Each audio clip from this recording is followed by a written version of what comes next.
Géopolis Télévision, dans les profondeurs de l'économie africaine. Tout de suite,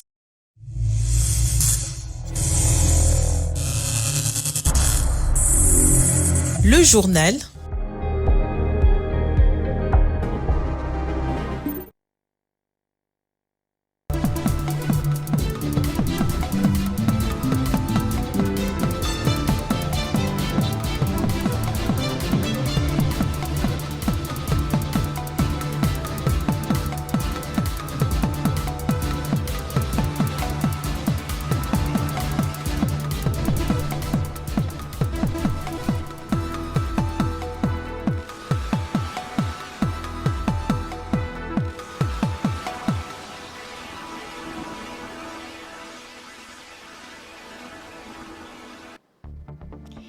Quelques Kinois ont réagi après la sortie du gouvernement, bien qu'ils saluent cette sortie, mais ils déplorent ce qu'ils qualifient de remaniement à 75% de l'ancienne équipe. Et en international, selon l'initiative sur la politique climatique au regard de ces urgences environnementales, l'Afrique aurait besoin de plus de 250 milliards de dollars par an de financement vert.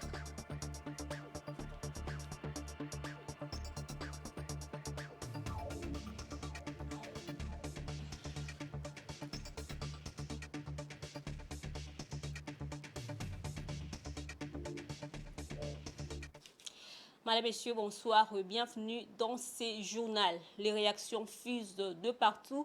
Après la sortie du gouvernement, quelques Kinois approchés par la rédaction de Géopolis Télévision.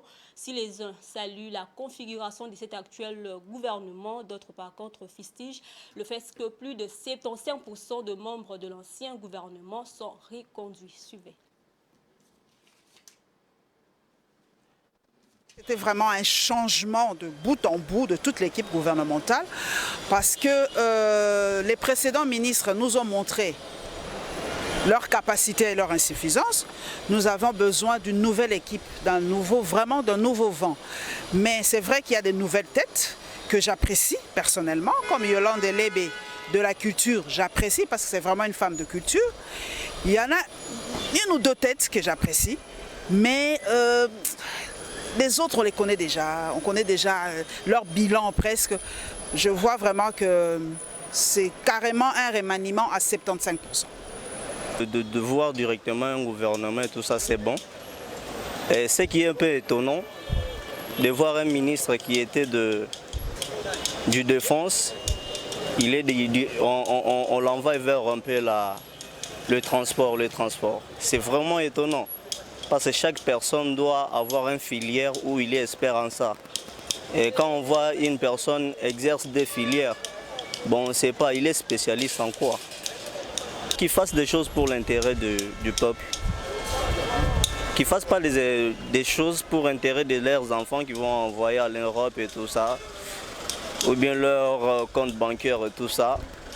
On va voir des routes, on va voir du coup. J'ai aimé la confédération parce que les pays avaient un problème sérieux qui dérangeait, où nous avons un problème de sécurité, problème de l'économie. Ça demandait de mettre les gens qui sont vraiment expérimentés à la matière, d'où je vis quand même quelques têtes dans le ministère qui est important dans ces pays comme le ministère des Finances. On leur donne seulement la chance et ils mettent la volonté pour résoudre les problèmes. Parce qu'il va prendre d'abord conscience que le pays a un problème très sérieux où nous souffrons. Les prix dans le marché sont exorbitants. La population congolaise est en train d'attendre un nouveau gouvernement. Et la plus grande surprise est que ce gouvernement est composé de plus de 20 ministres qui ont été reconduits. Et cela craint. Cela craint nous qui attendons le changement. Et nous craignons encore parce que ceux qui ont échoué hier, ils sont reconduits. La population a vraiment des attentes par rapport à ces gouvernements, surtout au plan de l'amélioration des conditions de vie.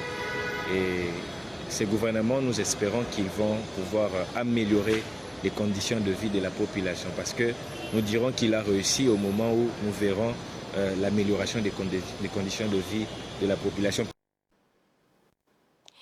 33% de la gente féminine, soit 18 femmes dans le gouvernement Judith Souminoa, quelques têtes déjà connus des Congolais reviennent, mais il y a également de nouvelles figures qui ont fait leur entrée. Ensemble, le souci de la représentation des femmes est bien là. Des exemples de détails avec Maris Boleli. Mais dans le gouvernement, Judith Soumina Toulouka, 33% de part pour la jonte féminine. 4 femmes sont nommées ministres d'État, 6 femmes nommées ministres, 3 femmes dans le ministère délégué et nommées vice-ministres. Elles sont au nombre de 5 femmes. La parité et la masculinité positive sont bel et bien respectées et représentées. Quelques têtes déjà connues de Congolais reviennent et des nouvelles têtes qui apportent un changement tel qu'aux affaires étrangères. Madame Thérèse Kaiwamba Wagner succède à Christophe Lutundula qui fera face aux défis diplomatiques de l'agression rwandaise et de la gestion du retrait de la MONUSCO compte tenu de la situation sécuritaire dans la partie est du pays. Dans l'éducation, Raïssa Maloudinanga nommée ministre d'État, ministre de l'Éducation nationale et nouvelle citoyenneté. Elle est physicienne, professeure, auteure et consultante internationale en éducation congolaise. Et pour la jeunesse, Noéla Ayebanabato, une nouvelle tête pour la jeunesse congolaise. Celle-ci succède à Yves Mbukuluzola. Notant qu'il y a une légère augmentation de la figure féminine au sein du gouvernement actuel de Judith Soumina Toulouka par rapport au gouvernement Samalou Koundé qui comptait 16 femmes. Certains aspects de la nouvelle équipe gouvernementale ont pris de court les Congolais.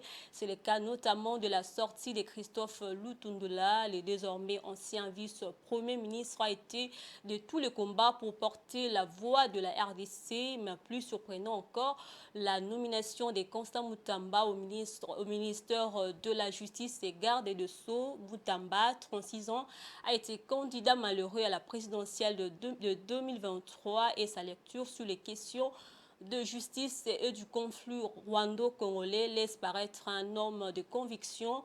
Il aura besoin de cette force pour réformer une justice qui n'a plus de presse. Je vous propose de suivre un extrait de son discours fin 2023. Nous voulons rompre avec l'insécurité à l'est du pays.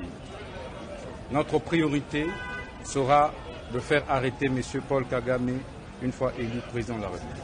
Mais après, nous allons faire la guerre au Rwanda et nous l'annexerons comme la 27e province de la République démocratique du Congo. Et pour parler de ces deux aspects, nous accueillons Patrick Ulunga, journaliste à Géopolis Forum, à qui je dis bonsoir. Bonsoir Patience Lokeke, bonsoir également à tous nos téléspectateurs. Monsieur Patrick Ulunga, quelle lecture faites-vous de la nomination de Thérèse Kaiwamba au ministère des Affaires étrangères en remplacement de Christophe Lutundula? Bon, il faut dire que c'est quand même une petite surprise pour ceux qui suivent quand même la diplomatie congolaise. On pensait peut-être que Christophe Lutundula était de ceux qui avaient vraiment marqué leur passage au niveau des affaires étrangères, mais il a été remplacé. À la place, ce sera Madame Thérèse Kaiwamba, qui est un nom très très connu. Déjà, il faut dire qu'elle trouve un très très grand travail qui sera à faire, bien que Christophe Lutundula a mis quand même la barre très haut en se mouillant quand même le maillot sur cette affaire justement du conflit rwando-congolais. Vous le savez, Christophe Lutundula a été de tous les combats. Parce qu'il faut dire que la diplomatie, c'est la guerre autrement, c'est la continuation de la guerre autrement. On a bien vu que Christophe Lutundula a été un grand soldat, un bon soldat en tout cas pour ce qui concerne l'affaire ou bien le conflit rwando-congolais. Donc, Madame Thérèse Kaiwamba aura besoin d'avoir suffisamment d'épaules, d'abord pour faire la confrontation avec les salves, on ne va pas dire de l'ennemi, mais les salves adverses, avec des gens au Rwanda qui parlent, qui ont quand même une grande audience. Et elle aura besoin, Madame Thérèse, d'aller vers les organisations internationales, porter haut la voix du Congo et mobiliser les organisations internationales on va dire pour la cause de la République démocratique du Congo. Donc je crois que pour ça, il faut d'abord un engagement sans faille, il faut un travail de longue haleine, il faut aussi avoir un background qui ne se dément pas. Et comment jugez-vous la nomination de Constant Moutamba au ministère de la Justice? Bon, il faut dire que c'était une surprise là aussi, bien que beaucoup peut-être ne pariaient pas beaucoup sur... plusieurs analystes ne parient pas beaucoup sur la reconduction de Madame Rose Mutombo qui était là avant, mais le choix de Constant Mutamba est quand même un choix qui a étonné, parce qu'il faut dire qu'à l'UDPS, il y a des éminents professeurs de droit, il y a des éminents juristes. On peut citer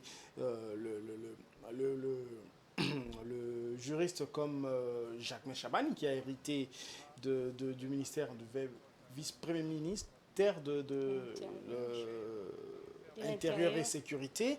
Il y a Paul Chilumbu, il y a Peter Kazadi, il y a les maîtres Pinda. Donc il y a des gens qui pouvaient aussi prétendre à ce poste-là, mais le choix a été porté sur Constant Mutamba. Il chapeaute un secteur qui, pour être fort, doit être indépendant. Lui, il est de l'exécutif.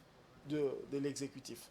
Alors, le secteur de la justice, c'est un secteur donc judiciaire qui demande d'être indépendant. Donc, il y a une certaine personnalité qu'il faut à Constant Mutamba. D'abord, comment il va faire? Parce qu'il aura sous sa tutelle des éminents professeurs, des sommités, des magistrats, des gens qui ont été peut-être ses professeurs à lui, parce que lui, il ne faut pas oublier que c'est un juriste qui est enseignant, chef des travaux, donc forcément il a des professeurs qui sont dans la magistrature. Donc comment faire pour qu'au niveau personnel à lui, il ait un charisme nécessaire, qu'il incarne un charisme nécessaire pour se mettre au-dessus des gens qui ont été peut-être ses maîtres à lui. Donc ça, c'est au niveau personnel à lui. Au niveau étatique, au niveau du pays, il ne faut pas oublier qu'il y a quelques semaines, le président avait présenté la justice, avait qualifié la justice congolaise de justice malade. Alors, est-ce que Constant Mutamba aura la force nécessaire, l'initiative qu'il faut pour initier, on va dire, pour mettre en place des réformes judiciaires qu'il faut? Est-ce qu'il aura la discipline nécessaire pour imposer, on va dire, une ligne, pas une ligne, mais une certaine façon de faire à la multitude des magistrats? C'est des questions qu'on se pose. Mais l'autre défi, c'est également d'implanter les juridictions à travers le Congo, tous les territoires, et bien tous les coins et recoins du Congo, parce qu'il ne faut pas oublier que c'est un défi qui reste entier. Depuis toujours, il y a des coins où on manque justement des juridictions. Il faut dire aussi que ce manque-là explique un petit peu la continuité, bien la persistance de la violence. Et parce qu'il y a des coins où tu es là, tu te fais violer, ou bien tu as tes frères, tu es peut-être, tu vois tes proches être violés, être tués. Et comme l'impunité continue, des gens comme ça pensent qu'ils peuvent se venger. Donc, il faut, pour arrêter le cycle de la violence, il faut implanter les juridictions partout dans les coins et recoins de la République pour casser un petit peu le cercle vicieux qui s'installe. Ça, c'est un très grand défi. Autre chose, pour Constant Mutamba, un défi pour lui, ce sera, il faut se rappeler que la RDC a réactivé la peine de mort. La peine de mort. Maintenant, il faut, je ne sais pas s'il faut imposer, mais il faut une discipline pour ne pas que les magistrats, la justice en tout cas, fassent des erreurs, pour ne pas tuer les innocents. Et autre chose, il avait dit lui-même, il y a quelques mois, Constant Mutamba, il avait proposé qu'on mette en place il avait appelé ça des parquets financiers, c'est-à-dire que des parquets qui peuvent traquer tous ceux qui détournent les ministres, les mandataires et consorts. Donc je crois que là aussi, il y a des très très grands défis à relever. Et il ne faut pas oublier, Constant Mutamba, bien qu'il soit intelligent, ce n'est pas quelqu'un qui a déjà travaillé à ce niveau-là. Et il est jeune, il a moins de 40 ans, il a juste 35-36 ans. Okay. Dans toutes ces nominations, pensez-vous qu'il y a une cohérence générale qui a été trouvée? Bon, je pense que du point de vue de la symbolique, il y a une certaine cohérence. Si on peut prendre un seul aspect, l'aspect de la masculinité positive, comme on dit, c'est-à-dire de la représentation de la femme, il y a plus de 30% de ministres femmes. C'est vrai que pour moi, personnellement, c'est une question qui n'a pas beaucoup d'importance parce que nous ne sommes pas en train de rechercher tel homme ou telle femme, mais nous sommes en train de rechercher tel profil, telle compétence. Donc je crois, femme ou homme, je crois que ce qui est important, c'est la compétence. Mais l'autre aspect, c'est si on doit prendre du point de vue économique, le choix des hommes, le choix de profil. Regardez aux finances, c'est Doudou Fouamba. Il n'est pas très connu, mais c'est un DG, on va dire un directeur adjoint au niveau de la DGRAD, un as des finances. Regardez à l'économie, c'est le professeur Mukoko Samba qui n'est plus à présenter, on le connaît avec sa rigueur. Du côté de l'industrie et de PME, c'est Louis Watoum, c'est un ingénieur que peut-être pas grand monde connaît, mais c'est quelqu'un qui a fait ses preuves dans l'industrie minière. Il a fait ses preuves à Kibali, à Ivanoé, aussi à la chambre de mines de la Fédération des entreprises du Congo. Regardez des profils comme Julien Paloukou, Jean-Lucien Boussa, le ministre Liao avec les réformes au niveau de la fonction publique ou encore Alexis Guissaro au niveau des infrastructures. Dans l'ensemble, il y a une certaine cohérence qui est recherchée, mais la grande inconnue, la grande question, c'est peut-être Akassia Bandoubo là, au niveau des affaires foncières. Est-ce que le désormais ancien directeur de cabinet Guilé Nyembo au plan, est-ce que il va faire ses preuves là-bas, au niveau de développement rural avec Moïndo Nzangi, ou encore à l'agriculture, nous avons un nom qu'on ne connaît pas beaucoup, Grégoire Mouchai. Donc, le défi, ce sera faire réussir, ou bien faire réaliser les 6 axes du président de la République, entre autres la diversification de l'économie. Je chute avec l'agriculture parce qu'il y a le slogan, bon, c'est peut-être une vision, mais c'est aussi un slogan, la revanche du sol sur le sous-sol, c'est le grand défi. Okay, merci Patrick Lunga de répondre à nos questions. C'est moi qui vous remercie. On va poursuivre avec l'actualité.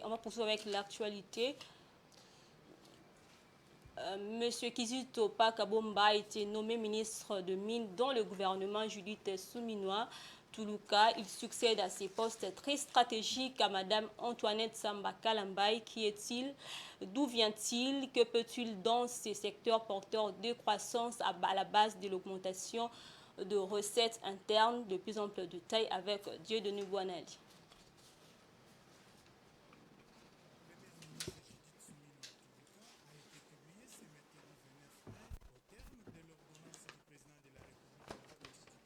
Lu à la radio-télévision nationale depuis la cité de l'Union africaine, ministre Judith Souminois Toulouka a été publié ce mercredi 29 mai au terme de l'ordonnance du président de la République démocratique du Congo, lu à la radio-télévision nationale depuis la cité de l'Union africaine, résidence du chef de l'État par sa porte-parole, Tina Salama. Cette première équipe de l'exécutif du second mandat du président Félix Tshisekedi post-élection de décembre 2023 est réduite à 53 membres contre 57 du gouvernement Samalou Kondé. La nouvelle équipe gouvernementale compte 6 vice-premiers ministres, 9 ministres d'État, 24 ministres, 4 ministres délégués et 10 vice-ministres. Au ministère des Mines, Félix Tshisekedi a choisi son conseiller à la présidence pour occuper le poste de ministre des Mines avec un bagage intellectuel suffisant dans ces domaines. Associé gérant de TWIK avec une grande expérience managériale en Afrique, Europe, Asie dans un groupe pétrolier de premier rang, Kizito Pakabomba va désormais conduire le ministère des Mines au pays. Je suis profondément honoré d'avoir été nommé ministre des Mines. Je rends grâce à l'éternel Dieu. Je remercie le président de la République et la première ministre, Judith Souminois, pour leur confiance. Je suis déterminé à servir notre pays avec dévouement et intégrité, a déclaré sur X le promis ministre quelques minutes après sa nomination. La mise en place du gouvernement Souminois est arrivée 4 jours après l'élection et l'installation du bureau définitif de l'Assemblée nationale qui attend procéder à l'investiture de l'exécutif national.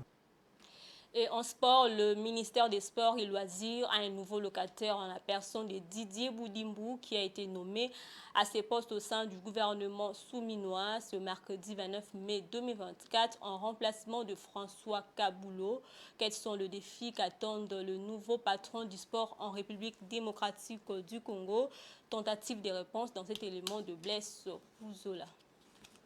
Le président de la République, Félix Tshisekedi, a nommé un nouveau gouvernement composé de 54 membres. Le poste de ministre de Sport a été confié à Didier Boudimbou, ancien ministre des Hydrocarbures dans le gouvernement sortant. Après avoir eu des techniciens dans le domaine, à savoir Amos Mbayo, actuel président du comité olympique congolais, et François Kaboulo Mwana Kaboulo, journaliste sportif, ce qui était censé apporter leur expertise, mais qui n'a visiblement rien donné d'exceptionnel pour des raisons diverses, nonobstant le passage de Serge Tchembo qui fut ministre provincial des Sports dans les Grands Katanga. Nous sommes revenus aux politiques comme les années d'avant. De ces faits, il y a clairement une analyse profonde qu'il faut réaliser pour trouver les vraies causes du fait que le sport congolais n'a pas avancé véritablement malgré quelques coups d'éclat avec l'organisation du 9e Jeu de la francophonie qui a permis au pays de se doter de quelques infrastructures de base, bien qu'il reste encore beaucoup à faire. Les problèmes du sport congolais sont connus, mais il y a une question qui va continuer à tarauder l'opinion publique sportive qui est de savoir si réellement le sport fait partie des secteurs stratégiques du pays. Si c'est le cas, le moyen et les politiques suivront pour faire rayonner le pays, mais si ce n'est pas le cas, nous voyons très mal l'actuel locataire de ces ministères accomplir des miracles. Les deux grands chantiers sur lesquels le nouveau ministre devra s'atteler seront la révisitation de l'actuelle loi sportive pour la rendre conforme à la réalité du sport à l'international et la mise en place d'une politique sportive avec des objectifs clairement établis de ce que le pays veut que le sport lui apporte comme gain même en termes financiers. Ces deux chantiers ne seront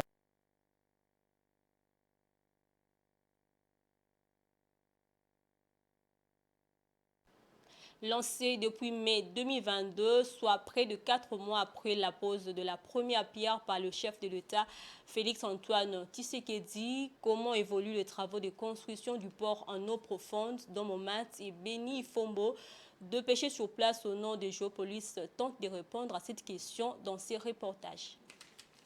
Par le chef de l'État, Félix-Antoine Tshisekedi, en janvier 2022, il a fallu attendre le mois de mai de la même année pour assister au démarrage effectif des travaux avec l'érection d'un mur de soutènement. Dans l'entretemps, l'accès au site du port en eau profonde a été fermé au public. La raison officielle avancée est de permettre le bon déroulement des travaux. À propos de l'évolution des travaux justement, peu d'infos-filtres. En son temps déjà, les notables de cette partie s'indignaient du manque d'un calendrier de déroulement des activités. Dans l'un des tout derniers reportages réalisés cependant sur ces sites au mois d'octobre 2023, un contremaître affirmait que les études étaient en cours pour la pose des pylônes en eau profonde et le remblai de la terre.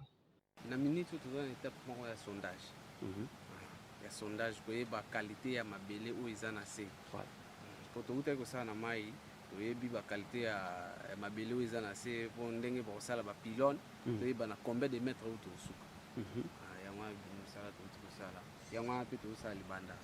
Près de 7 mois après, soit en mai 2024, on a certes remblé là où le mur de soutènement a été érigé, mais aucune pylône n'est encore visible et moins encore une trace d'engin effectuant des travaux, même si de nombreux matériaux destinés à la réalisation de ces projets de plus d'1 milliard de dollars américains sont juste entreposés à un jet de pierre de là, soit au niveau du port des Bananas. Cette situation suscite plusieurs interrogations, parmi lesquelles deux semblent plus pressantes. Tout d'abord, l'on se demande des déplacements du camp militaire de la force navale dans lequel le site est situé, tout comme la délocalisation du village Lembo pour lequel on ignore là encore la date d'indemnisation des autochtones. Serait-il à l'origine du blocage ? Ou encore s'agit-il, comme souvent, d'une question de fonds volatilisés? Rien n'est certain. Qu'à cela ne tienne, la route nationale numéro 1 qui prend son départ du port en eau profonde pour aller chuter dans le Haut-Katanga, en traversant notamment la capitale Kinshasa, est en pleine réhabilitation, voire reconstruction dans son tronçon, compris entre Banana et Boma. Chaque jour, comme le démontrent ces images, des ouvriers s'attellent ici à couler du béton, là à construire le mur de soutènement pour contenir les eaux de l'océan qui ont à certains endroits endroit complètement détruit la route, obligeant les ingénieurs à revoir les tracés de cette voie. Les engins de toutes sortes sont mis à contribution pour parvenir à cette fin. Le bruit des vrombissements de leurs moteurs, mêlé à celle des eaux de l'océan,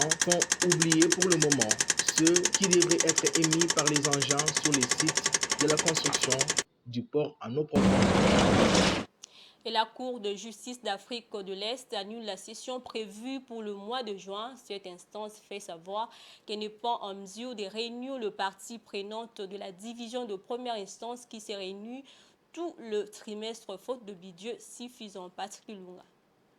La première conséquence de cette annulation, c'est le retard dans le traitement des dossiers. Le risque est de voir des dossiers s'accumuler davantage alors qu'il y a plus de 200 en attente, parmi lesquels la plainte de la République démocratique du Congo contre le Rwanda. La Cour se réunit tous les trimestres en mars, juin, septembre et novembre pour la première chambre et en février, mai, août et novembre pour la deuxième chambre ou la chambre d'appel. La raison de cette annulation est le retard dans le versement des cotisations des États membres. Déjà, la Cour n'a pas été en mesure de tenir la session de mai 2024 de la division d'appel. Cette difficulté financière entrave considérablement la fonction première de la Cour, qui est d'entendre et de juger rapidement les affaires dont elle est saisie. La Cour de justice de la Communauté d'Afrique de l'Est lance un appel urgent à tous les États membres pour qu'ils reconnaissent la gravité de la situation actuelle et qu'ils veillent à ce que les fonds soient versés en temps voulu pour faciliter le bon fonctionnement de la Cour et garantir l'efficacité de l'administration de la justice. Madame, Messieurs, l'actualité, c'est aussi au-delà de nos frontières.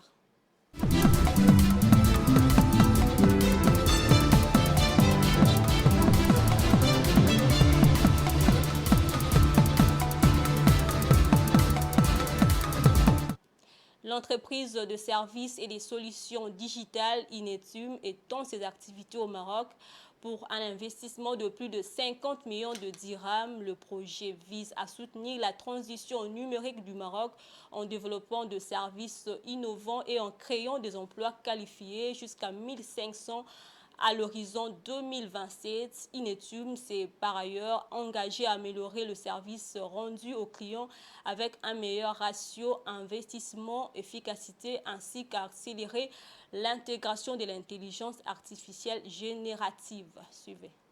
L'acteur européen des services numériques Inetum a signé avec le Maroc un protocole d'entente pour étendre les activités du groupe dans plusieurs villes du pays. D'ici 2027, ce projet d'une valeur de 50 millions de dirhams devrait générer 1500 emplois. Je crois que c'est un partenariat public-privé dans le domaine des services. Et donc, dans le cas de ces partenariats, la vigilance se trouve au niveau des contrats. Et je crois que c'est la vigilance pour pouvoir garder le marché marocain concurrentiel du point de vue numérique et innovation. Je crois que c'est de veiller à ce que les thèmes du contrat soient bien défini. Ça suppose qu'il y aura un transfert de technologie, de savoir-faire qui va être fait d'ici 2027 afin de permettre quand même qu'au Maroc de pouvoir s'approprier la technologie développée et puis les services qui sont implémentés. Le projet d'extension d'Inetum au Maroc vient renforcer la collaboration existante entre les deux partenaires tout en soutenant la transition numérique du pays à travers l'investissement dans des technologies avancées et l'intelligence artificielle, le développement des services innovants et la création de valeur ajoutée. Je crois que c'est l'un des éléments importants dans le cadre des partenariats public et privé. Il faut des spécialistes qui connaissent vraiment le domaine de l'innovation pour que ce contrat puisse avoir à refléter quelque chose à beaucoup de valeur ajoutée pour le Maroc. Mais ce qui est aussi, il faut dire, c'est que c'est cette vigilance qui est importante de voir et de permettre quand même que le secteur soit assez concurrentiel en ouvrant et qu'il y ait cette vigilance qui permettrait de pouvoir tirer le maximum vers le Maroc pour pouvoir assurer son développement. Selon le président directeur général du groupe Inetum, Jacques Pomeroy, le Maroc occupe une position idéale dans la stratégie globale du groupe dont l'objectif est d'investir durablement dans le potentiel humain et technologique marocain. Notons que pour l'année 2024, l'Agence de développement du digital au Maroc prévoit un budget d'investissement de 268 millions de dirhams. Je l'ai dit au sommaire, selon l'initiative sur la politique climatique, l'Afrique aurait besoin de plus de 250 milliards de dollars par an de financement vert. Toutefois, au regard de ces urgences environnementales et de développement, les continents représentent moins de 5% de flux financiers climatiques mondiaux par an ces dernières années. Néanmoins, les émissions d'obligations vertes en Afrique subsaharienne ont atteint un montant record de 1,44 milliards de dollars en 2023, marquant une hausse de 126% par rapport à l'année 2022. Suivez. L'initiative sur la politique climatique, l'Afrique aurait besoin de plus de 250 milliards de dollars par an de financement vert. Toutefois, au regard de ces urgences environnementales et de développement, le continent représente moins de 5% des flux financiers climatiques mondiaux par an ces dernières années. Néanmoins, les émissions d'obligations vertes en Afrique subsaharienne ont atteint un montant record d'1,44 milliard de dollars en 2023, marquant une hausse de 126% par rapport à l'année 2022. Les obligations vertes et des emprunts émis sur les marchés financiers par un émetteur. Cette obligation verte, qui est un instrument de la finance verte, devient un élément qui pousse les pouvoirs publics ou alors les entités susceptibles de bénéficier de ces instruments-là à se mettre à jour par rapport à l'exploitation de la nature. Si on va vers ce genre de projet, il est facile justement que vous obteniez assez de financement. Et au niveau de l'Afrique subsaharienne, on a fini par mettre sur pied deux groupes de projets. Le premier, c'est les projets qui séquestrent le carbone. Le deuxième groupe de projets, c'est les projets qui limitent les émissions de gaz à effet de serre. Cette croissance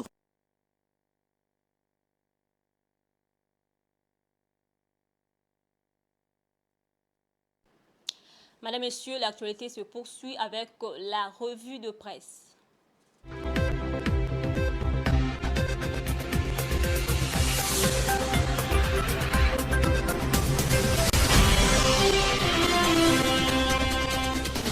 Bonsoir et bienvenue à cette revue de presse. La sortie du gouvernement souminois a dominé sur les colonnes des journaux parus ce matin. Forum des As ouvre la balle avec ce titre « Gouvernement souminois, enfin la fumée blanche ». Le confrère écrit « Quelle que soit la durée de la nuit, le gouvernement souminois apparaîtra ». Après plus de 2 mois d'attente depuis la nomination de la première ministre le 1er avril 2024, la RDC s'est enfin dotée d'un nouveau gouvernement. Ce gouvernement, poursuit le tabloïd, composé de 54 membres, comprend à la fois des visages familiers et de nouveaux venus. Le ministre de la Communication et porte-parole du gouvernement, Patrick Mouyaya, a été maintenu à son poste, tout comme le ministre de la Santé publique, Samuel Roger Kamba. Des nouveaux ministres tels que Daniel Moukoko Samba pour l'économie nationale et Safi Sombo pour les SU ont fait leur entrée au sein du gouvernement. Selon la prospérité, Judith Souminois Toulouka et sa nouvelle équipe ont là en tout cas les multiples défis à relever.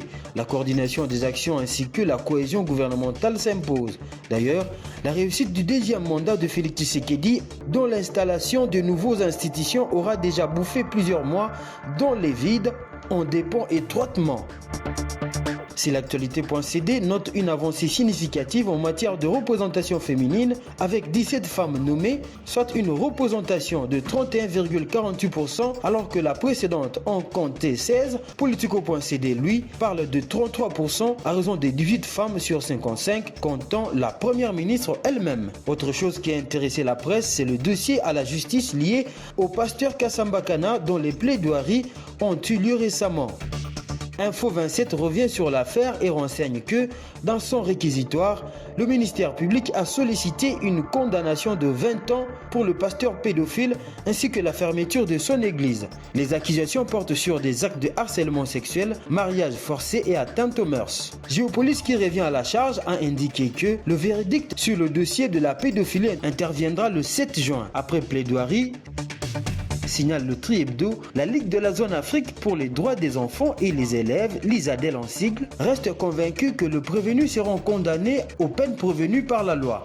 De l'autre côté, la partie défenderesse indique que ce procès ne devrait même pas avoir lieu car les infractions évoquées n'ont jamais été commises. Fin de la revue de presse, merci de l'avoir suivi.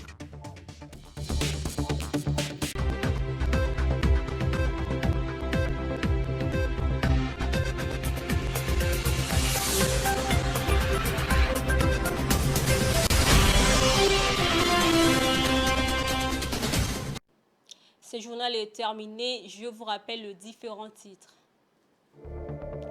Quelques Cunois ont réagi après la sortie du gouvernement, bien qu'ils saluent cette sortie, mais ils déplorent ce qu'ils qualifient de remaniement à 75% de l'ancienne équipe.